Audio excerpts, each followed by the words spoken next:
Welcome to Cadenza 440.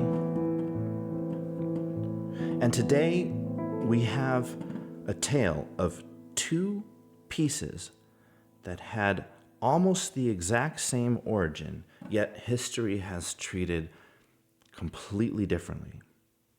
One of them has stayed in the pianist's repertoire for nearly 200 years, and the other was lost to history up until 2024, up until last year, when it was discovered written on a small card, handwritten by Frédéric Chopin himself, apparently.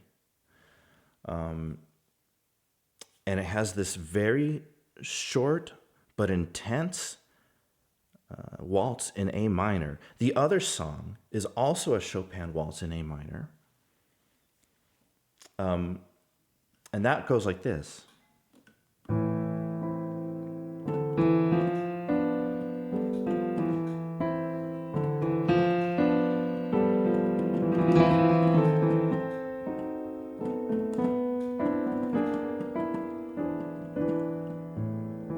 Like that. And it has a higher register,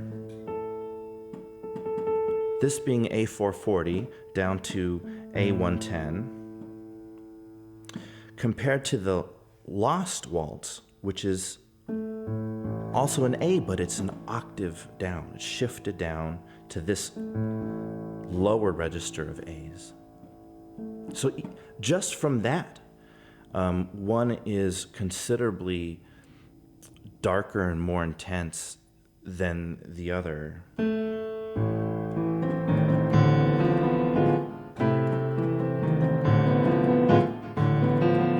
But interestingly, both songs, despite one being an octave higher than the other, both have their melodies starting on the exact same note. One melody is not one octave above the other. They both have their melodies starting on E3, which is here.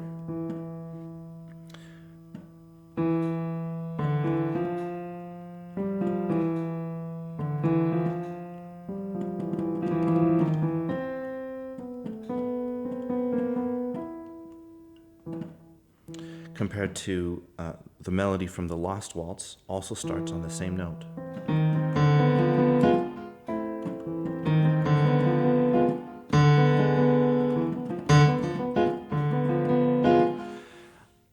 And the first waltz, which I know it as Opus 34 number 2, Waltz in A minor, has very much more a singable melody to it, right?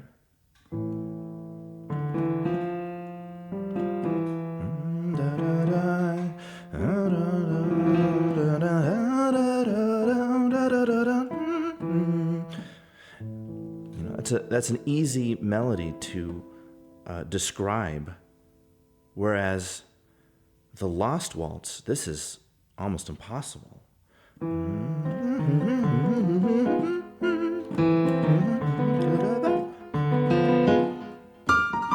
And then when it gets to that arpeggio, I mean, that's intense. This is,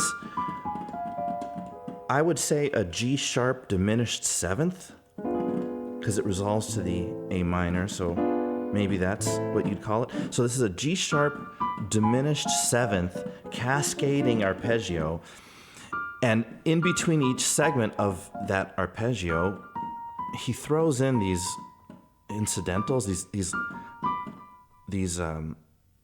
decorative notes that each miss the arpeggio by a semitone too low. So it's like, here's the arpeggio, that's missing by a half step, that's missing by a half step, and then we get back on the chord, miss, and then we're back on the chord. And now we resolve to the A minor. But you get a reward. So in the Lost Waltz, you have to endure this intense melody followed by this unique cascading diminished seventh arpeggio that I'm not sure I've ever heard anything like that before. But after you get through that, the resolution is quite sweet.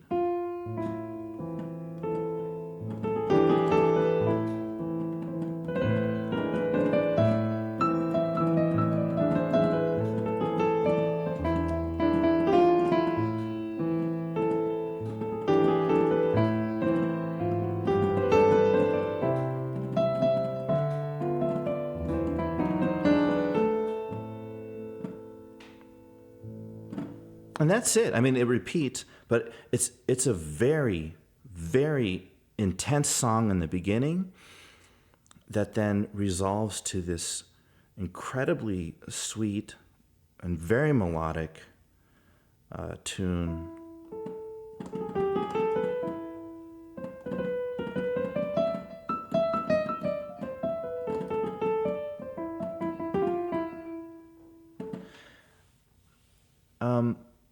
Whereas the other waltz, Opus 34, number 2, the one that's been in the repertoire, kind of stays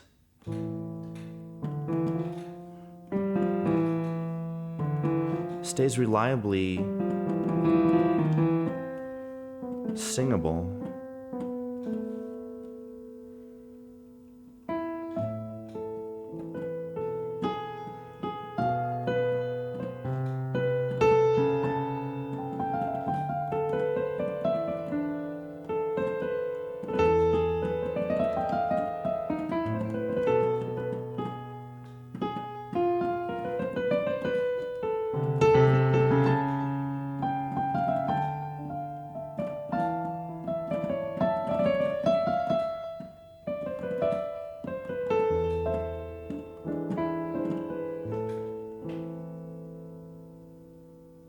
I mean, it's so nice. They're both so nice.